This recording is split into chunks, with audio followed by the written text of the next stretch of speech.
तो गाइस मैं हूं अंकित और आप देख रहे हैं रेसलिंग फैंस नेटवर्क। तो Enzo and Big Cass WWE के अंदर वापस आ सकते हैं। शायद आपको ये टैग टीम याद होगी, SAWFT सॉफ्ट डब्ल्यूडब्ल्यूई से फायर कर दिए गए थे भाई एंजो एंड कैस AEW में चले गए थे। बिग कैस की मैं बात कर रहा हूँ, लेकिन ये दोनों शायद डब्ल्यूडब्ल्यूई में वापस आ सकते हैं। इसको लेकर अपडेट है, मैं आपको बता देता हूँ। कहा जा रहा है कि एंजो अभी पिछले कुछ दिनों में डब्ल्यूडब्ल्यूई के हायर अप से मिले थे, ऑफिशियल्स के साथ इनकी कुछ मीटिंग वगैरह हुई थी एंड ये डब्ल्यूडब्ल्यूई में वापस आने को तैयार हैं। एक्सपेक्ट ये किया गया था कि शायद ये NXT में आएंगे, लेकिन कहानी में एक ट्विस्ट आ गया एंड बिग कैस भी अब डब्ल्यूडब्ल्यूई में आने को तैयार है, यानी कि एंजो कैस दोनों कमबैक करने को तैयार हैं। तो अब क्योंकि बिग कैस आने को तैयार है, एंजो को अकेले नहीं आना होगा, तो इनकी जो टीम ऑलरेडी स्टैब्लिश थी पहले डब्ल्यूडब्ल्यूई में, शायद सिंपल उसका रिटर्न हो सकता है। तो अब NXT में ना होके शायद ये लोग मेन रोस्टर में आ सकते हैं, या तो मंडे नाइट रॉ में, नहीं तो फ्राइडे नाइट स्मैकडाउन में। ये भी कहा जा रहा है भाई कि ये भी लाइकली है कि क्या पता स्मैकडाउन में आके ये लोग सीधा स्मैकडाउन की टैग चैंपियनशिप्स ही जीत जाएं। हालांकि ये बहुत ही अर्ली स्टेज है एंड ऐसा भी नहीं कि किसी बहुत ही ज़्यादा ट्रस्टेड सोर्स की तरफ से अपडेट निकल के सामने आई है,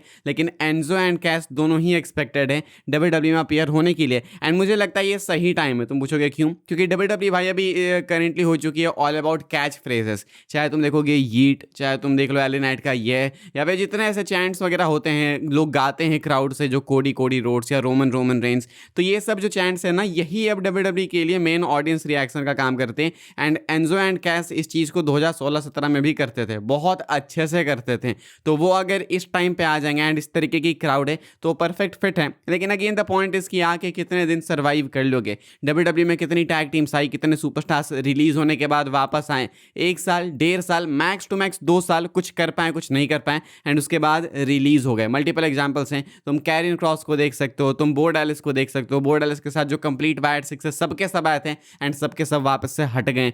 जेलिना वेयर को देख सकते हो, एलिस्टर ब्लैक को देख सकते हो। तो जितने भी लोग रीहायर किए गए, स्ट्रोमन को देख लो, वो वापस कभी भी उस लेवल पे पहुंच नहीं पाए। तो इनका तो नहीं पता भाई, क्योंकि ये बहुत पहले फायर किए गए थे एंजो कैस एंड अभी हो सकता है कि यहाँ तो चले भी जाए, लेकिन कोई गारंटी नहीं है। आगे बढ़ते हम लोग बात करते हैं अगली अपडेट के बारे में, जो कि 6ix9ine को लेकर। 6ix9ine मुझे नहीं पता आप लोग जानते होगे अपनी, अगर आप लोग भाई ये रैप वैप फॉलो करते होगे तो शायद आप जानते होगे 6ix9ine जो है वो डब्ल्यूडब्ल्यूई में आना चाहते हैं। एंड अभी डब्ल्यूडब्ल्यूई में एक ट्रेंड भी चल चुका है कि रैपर्स, सेलिब्रिटीज बहुत ज़्यादा आते हैं, स्पेशली रैपर्स लाइक अनगिनत। लिल वेन आए थे भाई, लिल याटी, या फिर अभी रिसेंट में हमें ट्रेविस स्कॉट भी देखने को मिले थे। तो बहुत से नेम्स आते जाते रहते हैं एंड 6ix9ine जो हैं वो होप करते हैं कि डब्ल्यूडब्ल्यूई वाले उनको बुलाएंगे। 6ix9ine कुछ टाइम पहले जेल में भी थे एंड 6ix9ine एक काफ़ी कॉन्ट्रोवर्शियल नेम भी है, लेकिन साथ में 6ix9ine के नेम के साथ में काफ़ी व्यूज़ भी आते हैं। यानी वो इस तरीके का इंडिया का मान लो पुनीत सुपरस्टार टाइप का, लेकिन वो है कि वो एक्चुअली में हल्का सा टैलेंटेड है, इतना तुम कह सकते हो। तो 6ix9ine डब्ल्यूडब्ल्यूई ज्वाइन करने के लिए तैयार है, बट द क्वेश्चन इज कि क्या डब्ल्यूडब्ल्यूई वाले इनको लाना चाहेंगे? बिकॉज एक बहुत ही कॉन्ट्रोवर्शियल नेम हो जाएगा। जब मैं रैपिंग साइड में देखता हूँ तो डब्ल्यूडब्ल्यूई वाले थोड़े कम कॉन्ट्रोवर्शियल नेम्स पिक करते हैं, लेकिन रैप में नॉर्मली लोग ज़्यादा कॉन्ट्रोवर्शियल ही होते हैं। तो मैं तो बोलूँगा भाई 6ix9ine को अगर ये ले आएंगे तो ये एक बेंचमार्क सेट हो जाएगा कि हाँ डब्ल्यूडब्ल्यूई वाले भाई बिल्कुल नहीं सोचते हैं, किसी को भी ले आते हैं। लाइक कॉन्ट्रोवर्शियल हो, कॉन्ट्रोवर्सी हो इसके पीछे, या फिर जेल हो, कुछ भी हो, वो आ ही जाता है डब्ल्यूडब्ल्यूई में। तो अगर ऐसा है तो देन फिर हो सकता है कि भाई आने वाले टाइम में बहुत से रैपर्स हैं जिनके पीछे बहुत व्यूज़ है, बहुत हाइप है, लिल डक या फिर YNW में ETC एंड यही पैटर्न है। तो हो सकता है ये लोग आ सकते हैं। क्या आप लोग 6ix9ine को जानते हो एंड क्या आप लोग 6ix9ine को डब्ल्यूडब्ल्यूई में देखना चाहोगे? कमेंट करके बताना। आगे बढ़ते हम लोग बात करते हैं अपनी अगली अपडेट के बारे में, जो कि जॉन सीना के टूर्नामेंट को लेके। एंड जितनी ज़्यादा मैं इस टूर्नामेंट की बात करता हूँ उतना ही ज़्यादा मुझे डिस्कस्टिंग फील होता है कि भाई इनके पास कोई प्लान नहीं है, बस ये अंधाधुंध कुछ भी अनाउंस करते हैं, कुछ भी बकवास करते हैं एंड पैनिक में अनाउंस करके उसके बाद प्लान्स बनाना चालू करते हैं। जॉन सीना को पता ही नहीं है कि फैन वोटिंग होगी कैसे होगा। मेन क्वेश्चन फैंस का यही था कि जॉन सीना क्या बोल के चले गए, बिल्कुल फालतू सी बात। जॉन सीना बोल के चले गए कि सुपरस्टार्स मैच भले आपस में रसल करके हार जीत जाएं, लेकिन अगर कोई सुपरस्टार मैच हार भी जाता है तो भी फैंस उसको जिता सकते हैं वोटिंग से। मान लो फिनाले चल रहा है टूर्नामेंट का, मैच हो गया भाई दो किसी न्यू कमर्स के बीच में, एक सुपरस्टार मान लो हार जाता है एंड फैन उस हारे हुए को वोट दे देते हैं, तो देन तो फिर वो चैंपियन बन जाएगा। तो जो बंदा जीत गया मैच उसके लिए क्या फिर?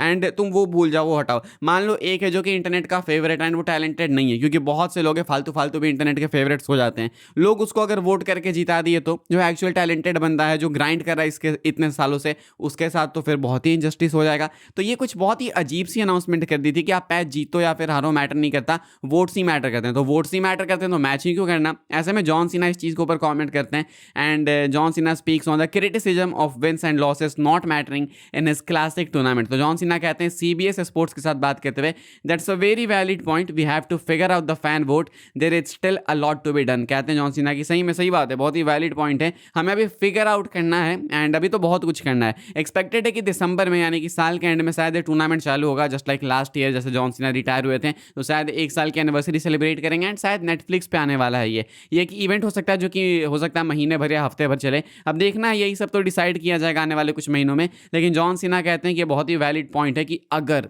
हारना जीतना मैटर नहीं करता है तो फिर भाई मैच कराना ही क्यों, वोट्स नहीं कर दो। तो जॉन सीना खुद भी इस चीज़ को एक्नॉलेज करते हैं, लेकिन फिर अनाउंस क्यों करके आगे, लाइक ये कॉमन सेंस नहीं है। ये तो मैंने उस दिन बोला था कि शायद एक पैनिक अनाउंसमेंट थी, इनको पता था कि क्लब डब्ल्यूडब्ल्यू अनाउंस करेंगे इतनी हाइप बनाने के बाद तो बेइज्जती हो जाएगी, क्लब डब्ल्यूडब्ल्यू कोई ज्वाइन भी नहीं करेगा एंड उल्टा इधर जॉन सीना की भी काफ़ी हद तक बेइज्जती हो जाएगी। तो इसलिए इन्होंने एक पैनिक कॉल लिया एंड अभी ना चैंपियनशिप रेडी है ना प्लान्स रेडी है, पता नहीं है कि कैसे सुपरस्टार्स होंगे, फॉर्मेट क्या होगा नहीं पता है, कब करना है नहीं पता, कहाँ करना है नहीं पता, कुछ भी नहीं पता है, बस मुंह से बात बोल दी। तो यही चीज़ है जो कि आज की डब्ल्यूडब्ल्यू को बहुत वीक बनाती है, बिना प्लान्स के अनाउंसमेंट करते हैं एंड उसके बाद प्लान्स ड्रॉप भी कर देते हैं। हम लोग अपनी आखिरी अपडेट कवर कर लेते हैं जो कि है बैकलैश 2026 की रेटिंग्स को लेकर। बैकलैश 2026 की रेटिंग्स निकल के सामने आ चुकी है डेव मेल्जर की तरफ से एंड टोटल 5 मैचेस हुए थे, 5 को रेट किया इन्होंने। मेन इवेंट अपना रोमन रेंस जेकब फाटू, इसको 4.75 की रेटिंग्स दी है। क्या ये 4.75 लाइक मैच था?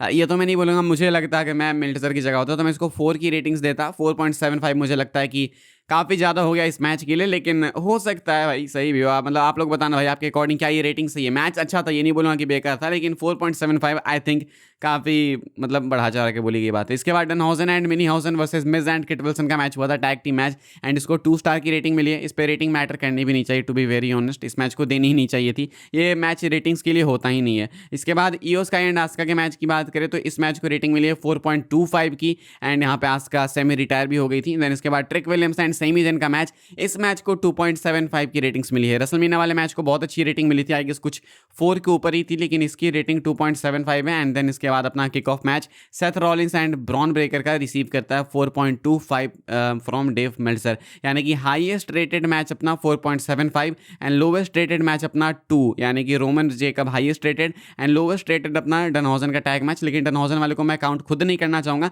तो ऐसे में मेरे अकॉर्डिंग लोवेस्ट रेटेड हुआ trick Williams and Sami Zayn 2.75 की रेटिंग्स के साथ में। क्या आप लोग अग्री करते हो डेव मेल्टजर की रेटिंग्स के साथ में या फिर नहीं, लिख के बताना। फिलहाल इस वाली वीडियो के लिए यही सारी अपडेट्स थी, आई होप सबको इन्फॉर्मेशन मिली हो तो वीडियो को लाइक कीजिएगा, शेयर कीजिएगा एंड सब्सक्राइब कीजिएगा चैनल को, ताकि आने वाले टाइम के अंदर आपको और भी सही डब्ल्यूडब्ल्यू के अपडेट्स वगैरह सबसे पहले देखने को जानने को मिलते रहे। फॉलो कर सकते हैं आप लोग मुझे इंस्टाग्राम एंड ट्विटर पर, लिंक आपको मिलेगा डिस्क्रिप्शन में। ज्वाइन कर सकते हैं व्हाट्सएप चैनल को, उसकी भी लिंक है डिस्क्रिप्शन में। मिलूंगा मैं आपसे अगली वीडियो में जल्दी ही, तब तक के लिए good bye, thanks for watching.